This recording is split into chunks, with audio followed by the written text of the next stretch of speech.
Naruto कहाँ है? वैसे भी नारुतो तुमसे बेकार के पंगे लेता है।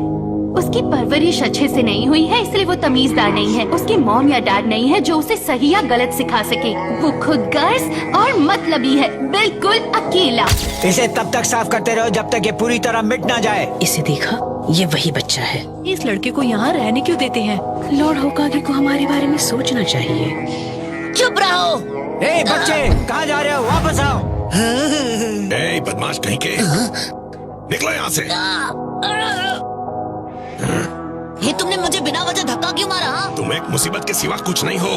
पर मैं तो कुछ कर भी नहीं रहा था। सुनो नारुतो, क्या तुम्हें नहीं पता तुम हर वक्त इस तरह बदमाशी करके क्या कर रहे हो? फिर से वही हो रहा है, मुझे समझ में नहीं आता। सारे लोग, आप भी, मेरे अपने टीचर, सबके सब मुझे हर वक्त इस तरह से क्यों देखते हैं? मैं कोई मुसीबत या कोई कीड़ा मकोड़ा नहीं हूँ, मैं भी एक इंसान हूँ।